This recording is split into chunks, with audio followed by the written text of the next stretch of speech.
آتینا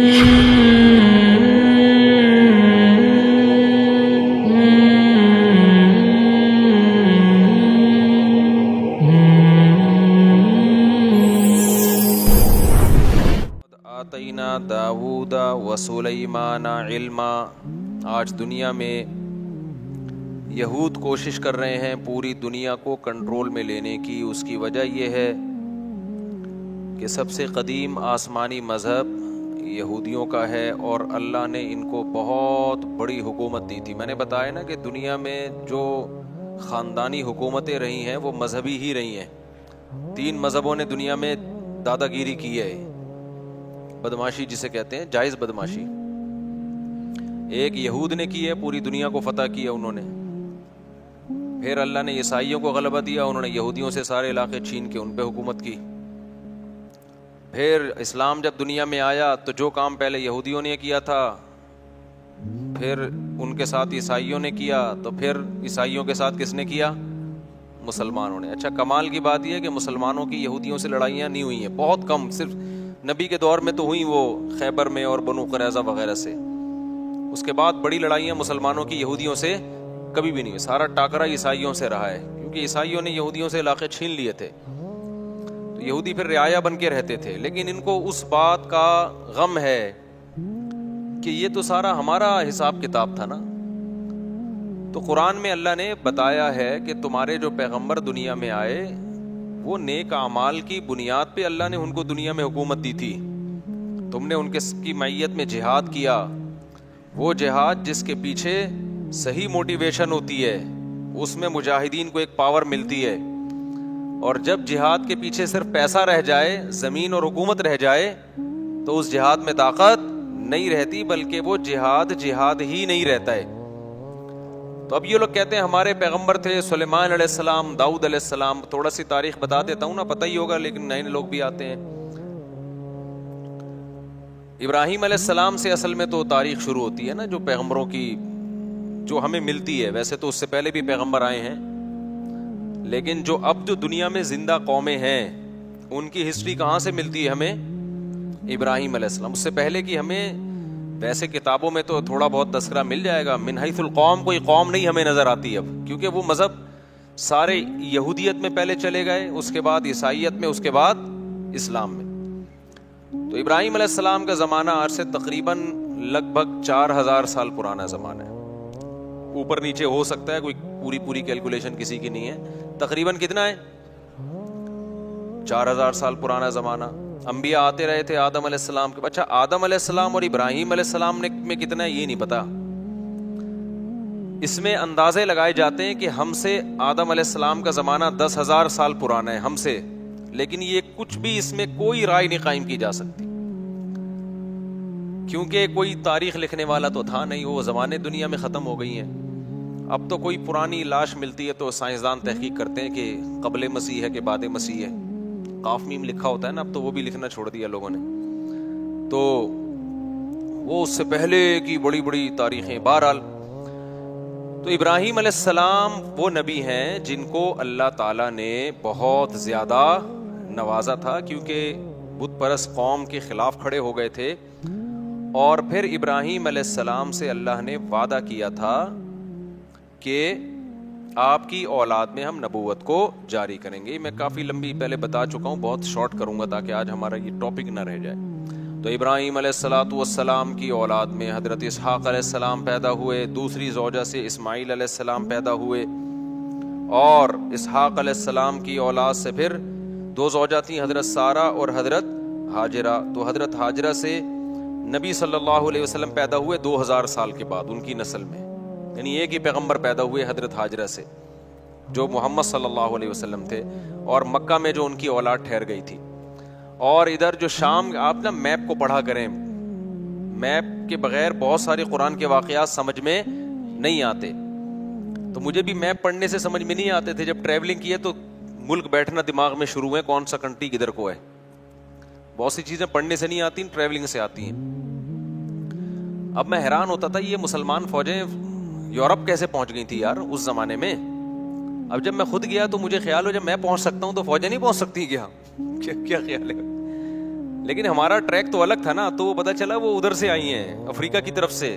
آپ وہ دیکھیں نا نقشہ تو پتا چلتا ہے, وہ وہاں سے علاقے فتح ہوتے ہوتے ہوتے ادھر سے انہوں نے رائٹ پہ, آگے سمندر تھا تو رائٹ پہ ٹرن مارنا پڑا ان کو, رائٹ پہ ٹرن مارا, اٹلی میں گھسے, اٹلی سے آگے پھر جرمنی تھا, فرانس پہ آگے رک گئے تھے, ورنہ فرانس گیا تھا ہاتھ سے.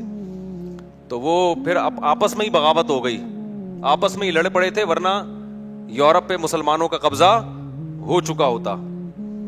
تو لندن گیا تھا, صحیح ہے نا, لندن بھی گیا تھا گوروں کے ہاتھ سے, لیکن ہوا یہ کہ آپس میں پٹا ہو گیا تھا, بغاوت ہو گئی, لڑائیاں ہو گئی دو کمانڈروں کی, تو یورپ کو پھر چھوڑ دیا. پھر آپس میں الحمدللہ ایسا لڑے, آج تک کیا ہو رہا ہے, اللہ کے فضل سے لڑ رہے ہیں الحمدللہ, ہر سطح پہ لڑ رہے ہیں اللہ تعالیٰ. میاں بیوی گھر میں لڑ رہے ہیں, حکومتیں آپس میں لڑ رہی ہیں, دوست سے لڑ رہا ہے, مذہبی اسکالر آپس میں لڑ رہے ہیں.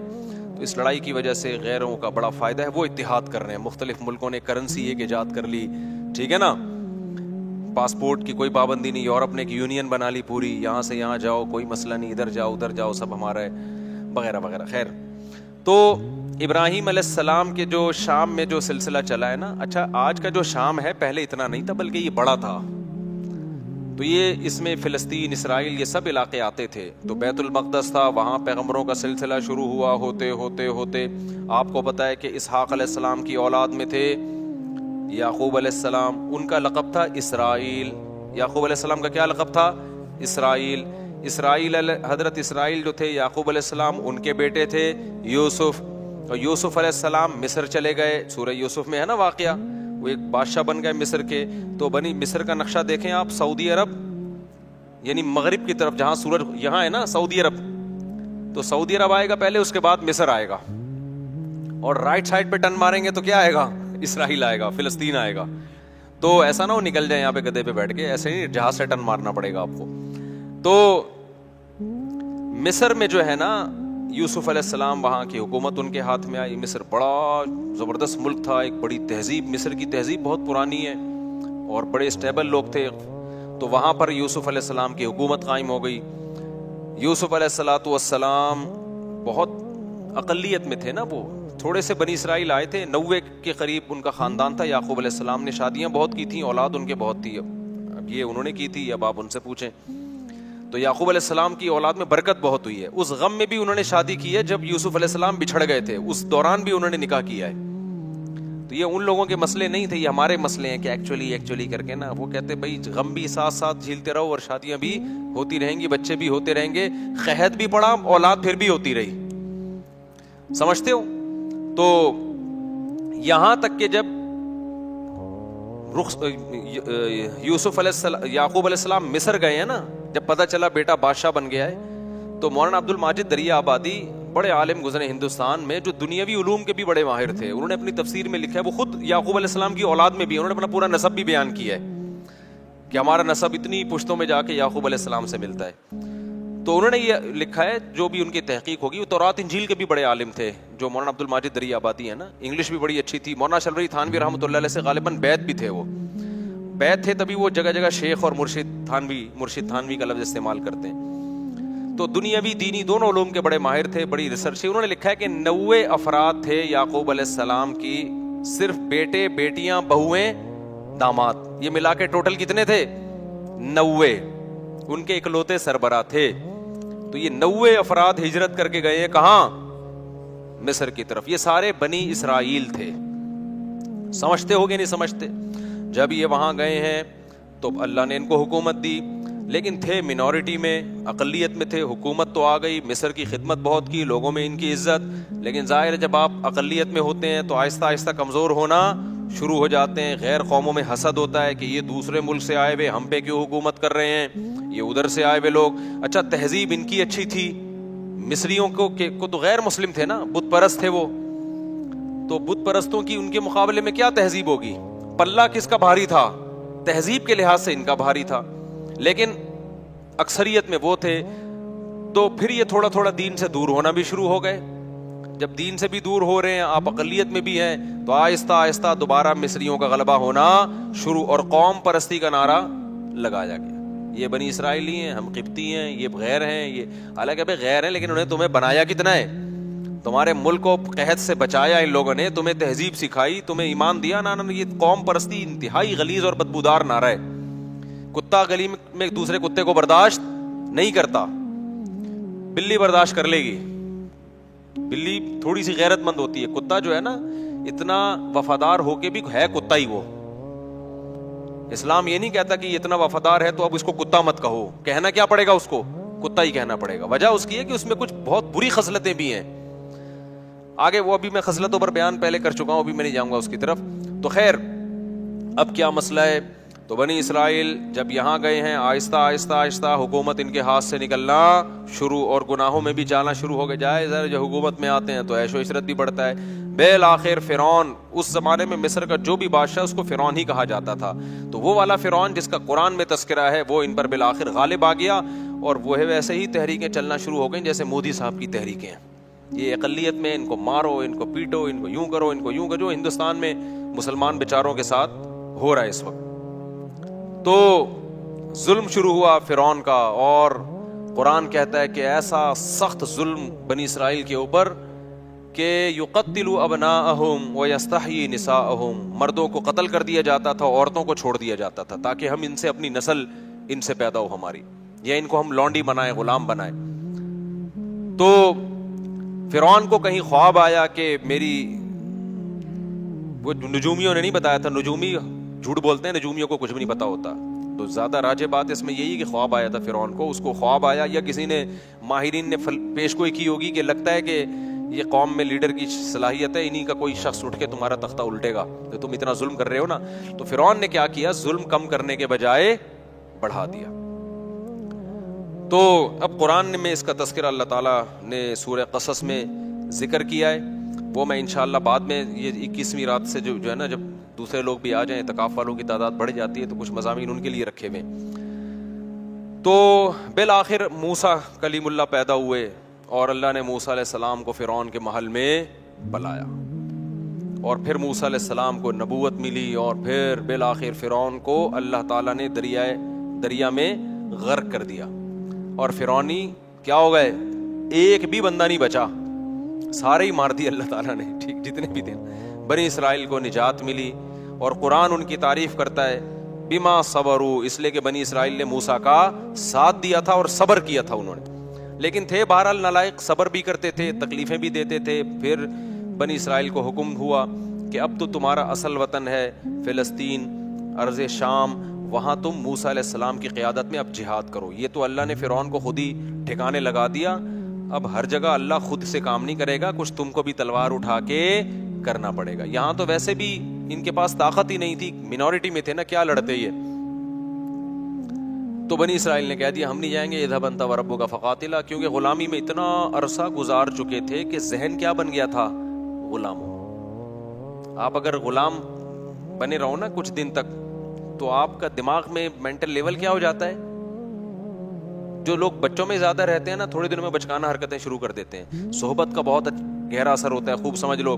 اگر آپ پڑھے لکھے لوگوں میں بیٹھو گے تو آپ کیا بن جاؤ گے, سنجیدہ, سیریس ہو جاؤ گے.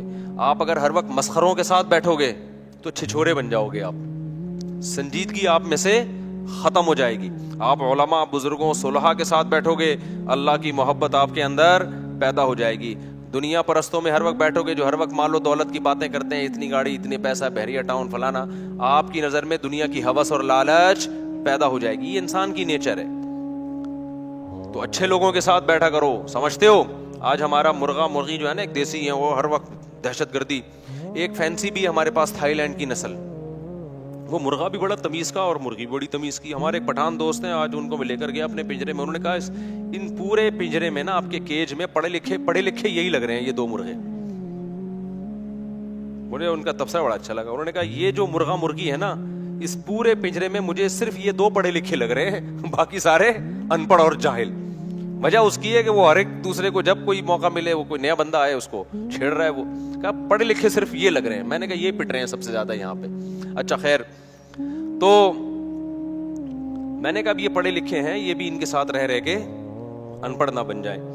تو اب مسئلہ کیا ہے, تو اللہ تعالیٰ نے بنی اسرائیل کو حکم دیا, بنی اسرائیل نے جہاد نہیں کیا, اللہ کو غضب آیا. اور موسیٰ علیہ السلام نے بد دعا بھی کی اور اللہ نے کہا یہ زمین ان پر حرام ہے. 40 سال تک وادی تیہ میں اسی طرح سے یہ تڑپتے رہیں گے.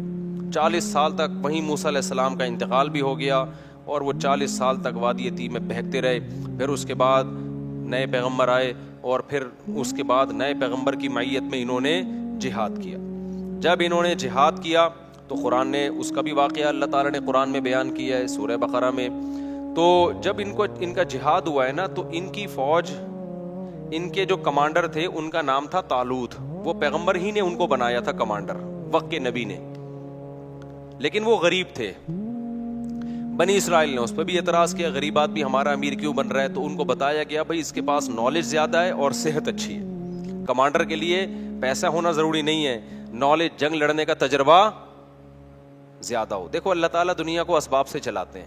علماء نے بیان کیا ہے جنگ کے کمانڈر بنانے کے لیے یا ملک کا صدر وزیر اعظم بنانے کے لیے 2 بندے ہیں آپ کے پاس. ایک بہت نیک ہے, نالج اور تجربہ نہیں ہے اور اس کو پتہ نہیں ہے کیا کرنا ہے, اور ایک برا ہے لیکن اس کے پاس ایکسپیرینس ہے, صلاحیت ہے. تو برے کو بنایا جائے گا, نیک کو نہیں بنایا جائے گا. بات نہیں آ رہی سمجھ میں؟ جب میں یہ بات لوگوں کو بتاتا ہوں, لوگ کہتے ہیں یار یہ کیا بات ہے, تقوی کی تو بڑی اہمیت ہے. میں ان سے کہتا ہوں مجھے ایک بات بتاؤ, آپ جب گھر میں ڈرائیور رکھتے ہو گاڑی چلوانے کے لیے, ایک بندہ ہے تہجد گزار ہے, تبلیغ سے حضرت جیسے 4 مہینے لگا رہے ہیں ماشاءاللہ, کتنے وقت کے لیے نکلے ہوئے ہیں حضرت آپ؟ سالانہ چلہ, ماشاءاللہ ماشاءاللہ. تو وہ بھی سالانہ چلے کے لیے نکلا ہوا تھا, ابھی تازہ چلہ لگا کر آئے, لیکن وہ گاڑی چلانی نہیں آتی. دوسرا گٹکا بھی کھاتا ہے, پان بھی کھاتا ہے, چرس بھی پیتا ہے, لیکن گاڑی چلانا اس کو آتی ہے. تیسرا کوئی آپشن آپ کے پاس نہیں ہے, تو ڈرائیور کس کو بناؤ گے آپ؟ نیک کو تھوڑی بناؤ گے. بولو گے بھائی تو بہت نیک ہے لیکن جو کام تجھے دیا جا رہا ہے تجھ میں اس کی صلاحیت نہیں ہے. ہاں نیک ہونا, دونوں ڈرائیور اگر ڈرائیور ہیں پھر جو نیک ہے اس کو ترجیح دی جائے گی. پھر دیکھا جائے گا یار اس کا 4 مہینے لگے ہوئے, اس کے نہیں لگے, تو میں کم از کم اگر کسی کو ڈرائیور رکھوں گا تو میں 4 مہینے والے کو ترجیح دوں گا. یار یہ ڈرائیور بھی ہے اور نیک بھی لگ رہا ہے, یہ ذکر اذکار کرے گا فارغ وقت میں, گانے نہیں سنے گا گاڑی میں بیٹھ کے, چرس نہیں پیے گا. سمجھتے ہو کہ نہیں سمجھتے؟ تو ہمیشہ کام اس کے سپرد کیا جاتا ہے جو کام کا اہل ہو. یہ نبی کی بھی سنت ہے, صحابہ کی بھی سنت ہے, پیغمبروں کی بھی سنت ہے. تو پیغمبر نے طالوت کو امیر بنا دیا اور کہا کہ اللہ کے حکم پہ بنا رہا ہوں. لوگوں نے کہا یہ تو پیسے ہی نہیں ہے ان کے پاس, غریب آدمی. تو پیغمبر نے کہا اس کی غربت کو مت دیکھو, اس کی صحت بھی ہے. لڑائی کے لیے کیا چاہیے؟ صحت چاہیے. کمانڈر ہونے کے لیے جگرا چاہیے, صحت, کانفیڈنس, دل مضبوط. اور دوسرا علم ہے, اس کے پاس نالج ہے, نقشوں کا پتہ ہے, کدھر سے جانا ہے, کدھر سے ٹن مارنا ہے, دشمن کے حملے کیا ہوتے ہیں, ان کی چالوں کو سمجھتا ہے یہ. لہذا یہ طالوت کیا بنے گا؟ یہ تمہارا کمانڈر بنے گا. سمجھتے ہو کہ نہیں سمجھتے ہو؟ تو طالوت کو بنا دیا گیا, بولو, کمانڈر. اسی طالوت کی فوج میں حضرت داؤد تھے جو ابھی تک پیغمبر نہیں بنے تھے. بنی اسرائیل کی ایک عام فرد تھے اور حضرت یعقوب علیہ السلام کی اولاد میں تھے, ظاہر ہے بنی اسرائیل میں سے تھے. اب کیا ہوا ہے کہ جب یہ لشکر گیا ہے لڑنے کے لیے تو یہ بہت تھوڑے تھے اور دشمن بہت زیادہ. تو اللہ نے ان کو امتحان میں ڈالا, کیونکہ اسباب کی دنیا میں بڑا مشکل تھا. تو اللہ چاہتے تھے اسباب تو ہے نہیں تو تقویٰ تو ہونا کم از کم. اسباب بھی نہیں ہے, تقویٰ بھی نہیں ہے, تو پھر کس چیز کی پتہ ملے گی بھائی؟ اللہ کی مدد کیوں آئے گی؟ افغانستان میں طالبان نے امریکہ کو بھگا دیا نا, تو اسباب تو نہیں تھے, لیکن اس اسباب کی تلافی کس چیز نے کی ہے؟ اللہ کے خوف نے, آخرت کی لالچ نے. تو دونوں ہی چیزیں نہ ہوتی تو پھر پلڑا کس کا غالب تھا؟ اللہ کہتا ہے وہ بھی ایسے ہی, تم بھی ویسے ہی, تو پاور تو اس کے پاس ہے, تو تمہیں کس بات کی میں فتح عطا کروں؟ سمجھتا نہیں ہے نا بات کو. تو دونوں ہی چیزیں اگر مارکیٹ سے شارٹ ہوں تو پھر میرے بھائی گھر پہ آرام سے بیٹھ کے اللہ اللہ کرنا چاہیے, بڑے بڑے کاموں کا نہیں سوچنا چاہیے. تو خیر اب کیا تھا, اللہ میاں نے ان کو آزمایا کہ ان کا تقویٰ چیک کرنا ہے. تو پیغمبر نے ان کو بتا دیا, طالوت کو بتا دیا, اور طالوت نے پھر لوگوں کو بتا دیا کہ بھائی دیکھو یہ پانی آئے گا, نہر آئے گی, شدید پیاس لگے گی, لیکن اس نہر سے پانی پینا نہیں ہے, برداشت کرنا ہے اللہ کے لیے. جس نے پانی پی لیا تو اس کا مجھ سے کوئی تعلق نہیں ہے, جو پانی نہیں پئیں گے وہ میرے ہیں. یہ بڑی آزمائش تھی. قرآن کہتا ہے بنی اسرائیل میں اکثر نے پانی پی لیا. اکثر نے کیا کر لیا؟ پانی پی لیا. گناہ کیا, اللہ کی نافرمانی کی, اس کا نتیجہ یہ نکلا آخر جو دشمن جو تھا نا اس کے کمانڈر کا نام تھا جالوت, وہ بڑا پاورفل آدمی, اس کے پاس بڑی فوج تھی. تو اس گناہ کی نحوست یہ ہوئی کہ جن نے پانی پیا انہوں نے کہہ دیا کہ ہم میں اس سے لڑنے کی طاقت نہیں, ہمارے حوصلے پس بھائی, یہ بہت بڑی جماعت ہے, ہم نہیں لڑ سکتے, نکلو بھاگو. اس سے کیا پتا چلتا ہے, جہاد میں, جنگ میں گناہ جو ہے نا, اللہ کی نافرمانی, اس کی نحوست پڑتی ہے. صرف جہاد میں نہیں, جو بھی بڑے کام ہے نا, حوصلے والے کام, وہ حوصلے والے کام گناہگار لوگ نہیں کر پاتے, وہ پرہیزگار لوگ کر پاتے ہیں. خدا کا خوف ہوتا ہے نا, گناہ سے بچتا ہے, اس کی ایک الگ سے موٹیویشن ملتی ہے انسان کو, حوصلہ ملتا ہے اللہ کی طرف سے. گناہگار لوگوں کے حوصلے کیا ہوتے ہیں, پست. وہ مشکل موقعوں پہ پتلی گلی سے بول لیا کرو نا زبان سے, یار نکل جاتے ہیں. جب مشکل موقع آئیں گے نا, نکل لے گا پتلی گلی سے. تو انہوں نے بھی یہی کیا. وہ اب اور مشکل ہو گئی. جنہوں نے پانی نہیں پیا تھا وہ کیا تھے, بہت تھوڑے, وہ اور تھوڑے رہ گئے. ان کے تو حوصلے پست ہو گئے. لا طاقت لنا اليوم بجالوت وجنودی, ہم میں جالوت اور اس کے لشکر سے لڑنے کی پاور نہیں ہے. اب ہونا کیا چاہیے تھا کہ جو تھوڑے سے رہ گئے تھے وہ اپنے کمانڈر طالوت سے جا کے کہتے کہ حضرت ہم تو پورے لشکر کو دیکھ کے آئے تھے کہ یہ سب لوگ ہمارے ساتھ ہیں, جب آدھے سے زیادہ لوگوں نے حوصلے پست ہو گئے ہیں تو کائنڈلی اب ہمارا لڑنا بنتا نہیں, اب ہمیں بھی یہ مروائیں گے, لہذا اب ہم اکٹھے کیا کرتے ہیں, یہاں سے واپس چلتے ہیں, عزت اسی میں. لیکن نہیں, انہوں نے گناہ کیا تھا نا, اس کی نحوست, انہوں نے نیکی کی تھی, پیاس کے باوجود پانی نہیں پیا. یہ تعویل نہیں کی کہ یار پانی پیئیں گے تو لڑیں گے نا, نہیں بھائی, جب اللہ نے کہہ دیا پیاسے لڑو تو بس اللہ فتح دے گا اسی میں.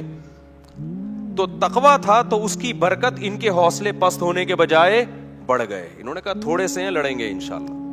اور پھر کہنے لگے, جو نہیں لڑنا چاہ رہے تھے, پست ہو گئے تھے ان کے حوصلے, ان کو بھی حوصلہ دلانے لگے. کم من فئۃ قلیلۃ غلبت فئۃ کثیرۃ باذن اللہ.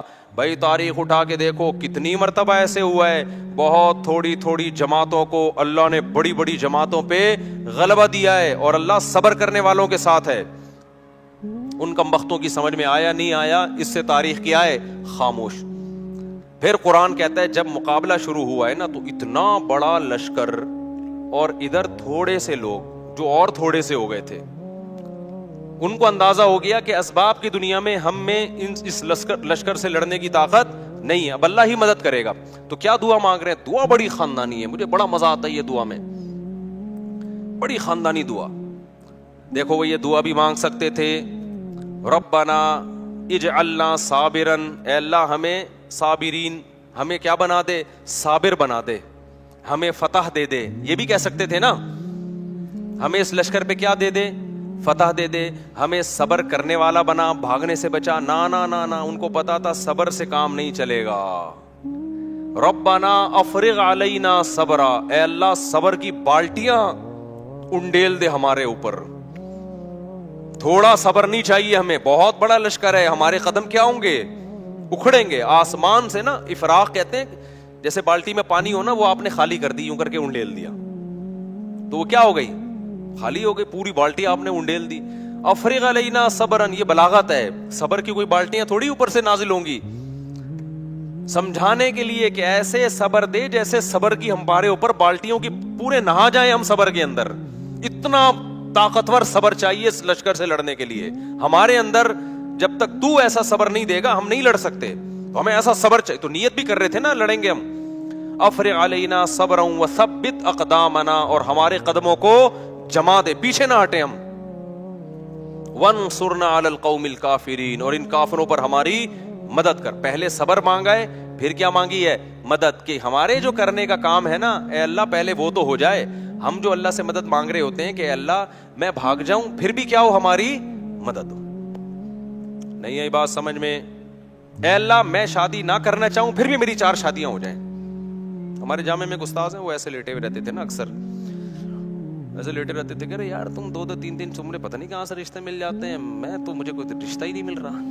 میں نے کہا میں تو جب بھی آتا ہوں آپ یہاں بیٹھے ہوتے ہیں یوں ٹیک لگا کے نا ایسے. میں نے کہا ایسے تو پہلا نہیں ملتا میرے بھائی اس زمانے میں. کوئی ہلو جلو, کچھ سفر کرو, کوئی رشتوں کا پیغام بھیجو, کوئی پٹو.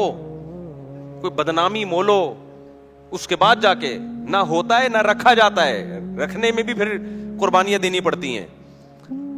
تو ہم یہ چاہتے ہیں کہ ہم کچھ نہ کریں اور ساری مدد کس کی طرف سے آئے؟ اللہ کی طرف سے. بے روزگار آدمی کر کیا رہا ہوتا ہے؟ وظیفے پڑھ رہا ہوتا ہے. ابے بھائی تو صبح اٹھ کے جا, روزگار تلاش کر, تو محنت کر, پھر اللہ سے دعائیں بھی مانگ. خود دھیلے کا نہیں کرے گا. لڑائیاں گھروں میں ہو رہی ہیں, اس لڑائی پہ غور کر کے کہ اس کی ریزن کیا ہے, لڑائی کیوں ہو رہی ہے. میرے اندر خرابی ہے تو میں اس خرابی کو ٹھیک کروں, اس کے اندر خرابی ہے تو اس کی اصلاح کی کوشش کی جائے, اس کے بعد اللہ سے دعا مانگی جائے. اس خرابی کی اصلاح کی کوئی کوشش نہیں کرتا اور ڈائریکٹ وظیفوں پہ آئے ہوئے ہوتے ہیں. سیٹ کس پہ ہو گئے ہیں؟ اولاد آپ کی بگڑ رہی ہے, تھوڑا سا ٹائم نکال کے غور کرو, یار میری کوئی خرابی تو نہیں ہے جس کی وجہ سے بچے بگڑ رہے ہیں. کہیں میرے اندر تو کوئی خرابی نہیں ہے, میں نے ٹائم نہیں دیا ان کو, ان کی تربیت کی, محبت سے کوشش نہیں کی. آپ نے پوری کوشش کی پھر بگڑے تو اللہ سے دعا مانگے. اپنا کوئی ذمہ داری پوری نہیں کرنی اور ڈائریکٹ ڈال کس پہ دینا ہے. آپ کو فالج ہو گیا, یار اللہ تعالیٰ نے مجھے آزمائش میں ڈالا, میری کوئی ٹیکنیکل مجھ سے خطا تو نہیں ہوئی جس کی وجہ سے مجھے فالج ہوا ہے. میں روزانہ 6 انڈے کیوں کھا رہا تھا, میں گائے کا گوشت کیوں کھا رہا تھا, میں اتنی چینی کیوں کھا رہا تھا, میں کر کیا رہا تھا, میں جو اتنی خوراک بنتی ہے صبح شام پھوڑے جا رہے ہیں اور پھر اس کے بعد دھماکے کے ساتھ پھٹ پھٹا کے کیا ہو جاتے ہیں, ہلاک ہو جاتے ہیں. پھر لوگ کہتے ہیں اللہ کی یہی مرضی تھی. اللہ کی یہی مرضی تھی اس قسم کے لوگوں کے ساتھ, ٹھیک ہے نا, کہ وہ اسی طرح پھٹیں. ہاں کچھ ہوتے ہیں احتیاط کر رہے ہوتے ہیں پھر بھی اٹیک ہو جاتا ہے, وہ اللہ کی مرضی ہے. تو اپنا کام میرے بھائی پورا کرنا ہے, پھر بھلے پھٹ بھی جاؤ اور آدھا اللہ نہ کرے کسی کو فالج ہو, کچھ بھی ہو, پھر چلو اللہ کی طرف سے صبر کی توفیق بھی ملتی ہے. تو ہمارے ایسا کچھ بھی نہیں ہے, سارے الٹے کام کر کے پھر ڈالتے کس پر ہیں؟ اللہ میاں پہ ڈالتے ہیں کہ یار وہاں سے مسئلہ خراب ہو رہا ہے. اچھا خیر, تو اب انہوں نے کیا دعا مانگی اللہ سے یہ سمجھنے کی ہے. انہوں نے ڈائریکٹ یہ نہیں کہا اللہ ہمیں ہماری مدد کر, پہلے کہ اللہ ہمارے قدم تو جما, کیونکہ جن کے قدم جمتے ہیں مدد انہی کے ساتھ ہوتی ہے, بھگوڑوں کے ساتھ مدد نہیں ہوتی. تو پہلے اللہ جو ہماری ذمہ داری ہے نا وہ ہم سے پوری ہو جائے. ہم بھی نیت کر رہے ہیں, تو بھی توفیق دے. اور قدم جمنے سے پہلے کیا ہے, جن کو صبر کی توفیق نہیں ملتی ان کے قدم نہیں جمتے, تو ہمیں صبر کی توفیق بھی چاہیے. اور نمبر 2, صبر بھی معمولی نہیں, صبر کی بالٹیاں ہمارے اوپر انڈیل دے. پھر آخر میں کہہ رہے ہیں کہ وانصرنا علی القوم الکافرین, ان کافروں پر ہماری مدد کر. تو بڑے جگر سے لڑے نا وہ لوگ, اور لڑنے کے بعد قرآن کے الفاظ ہیں, اسی لشکر میں ایک داؤد بھی تھے. ایک تو ان تھوڑے سے لوگوں کا اتنے بڑے لشکر سے لڑنا یہ اللہ کی رضا کے لیے. پھر ایسے موقع پہ ہر آدمی کی کوشش ہوتی ہے میرا ٹاکرا کمزور کے ساتھ ہو, کیا خیال ہے, تاکہ میں کم از کم سیو سائڈ پہ رہوں. 2-4 پتلے پتلے لوگوں کو میں ڈیلیٹ کر کے آ کے طالوت کو بتاؤں گا کہ میں نے 6 بندے مارے, میں نے اس لڑائی میں 8 بندے مارے. ایسے باریک باریک میں لوگوں کو کیا کروں گا, تلاش. لیکن جو حضرت داؤد تھے انہوں نے کس کو ہدف بنایا, کمانڈر جالوت کو. ظاہر ہے وہ سب سے زیادہ پاورفل تھا, تو ہدف کس کو بنا رہے ہیں کہ میرا ٹاکرا کس سے ہوگا, جالوت سے ہوگا. تو اللہ کو یہ ادا بڑی پسند آئی. قرآن کہتا ہے وَقَتَلَ دَاوُودُ جَالُوتَ, داؤد نے کس کو قتل کیا, ڈائریکٹ جالوت کو جا کے قتل کیا. کہ چھوٹے موٹے کام کرنے کا نہیں ہے, جب بڑی جنگ ہے تو پھر کارنامے بھی بڑے ہوں گے. تو جا کے کیا, اس لیے میں کہتا ہوں ایک نہیں کرو, کرو تو 4 کرو ورنہ کمارے رہو. استغفر اللہ, یہ پھر موضوع ادھر کو کہاں گیا. اچھا خیر, تو کچھ کر کے جاؤ نا دنیا میں, پتا تو چلے کچھ الٹا کر کے گیا ہے, سیدھا کر کے گیا ہے, کیا کر کے گیا. لوگ باتیں, غیبت بھی ہوگی, برائیاں بھی ہوں گی, پٹو گے بھی, لیکن بدنام جو ہوں گے تو کیا نام نہ ہوگا. کیا خیال ہے بھائی, ایسے ہی تو یہ تو سب ایک ایک کر کے جا رہے ہیں دنیا سے. اچھا استغفر اللہ, حقوق بھی ہے اس پہ, پھر میں کبھی اس وقت بیان کروں گا انشاءاللہ. تو قتل داؤد جالوتا. قرآن کیا کہتا ہے, داؤد علیہ السلام نے کیا کیا, ڈائریکٹ ہدف کس کو بنایا ہے, جالوت کو, مار دیا اس کو. اللہ کو یہ ادا پسند آئی. فآتاہ اللہ الحکمہ, اللہ نے آپ کو حکمت بھی دی, نبوت بھی عطا کر دی. وعلمہ مما یشاء, اور جو کچھ اللہ نے چاہا آپ کو سکھایا. اب اس واقعے کے بعد بنی اسرائیل کے کمانڈر کون بن گئے, ظاہر ہے پیغمبر نے بھی دیکھا نا بھائی یہ ہیں اصل کم. پہلے یہ میرٹ کی بیس پہ سلیکشن ہو رہی ہے, کس کی بیس پہ ہو رہی ہے؟ بولو نا. کوٹا سسٹم نہیں تھا بنی اسرائیل میں اس زمانے میں کہ ہمیں کمانڈر بنانے کے لیے بنی اسرائیل کے وہ کتنے تھے ان کی جماعتیں؟ 12 قبیلے تھے نا. تو 12 قبیلوں میں ہر قبیلے کے اتنے کوٹے ہیں, اتنے لوگ ہوں گے. اب چونکہ اس قبیلے کا بن چکا ہے تو اگلا اس قبیلے کا. یہ کوٹا سسٹم بنی اسرائیل میں نہیں تھا. ان میں کیا تھا؟ میرٹ کی بیس پہ, صلاحیت کی بیس پہ. دیکھا بھائی داؤد میں سب سے بہتر صلاحیت ہے, تو اب بنی اسرائیل کے چیف آف آرمی اسٹاف کون ہوگا؟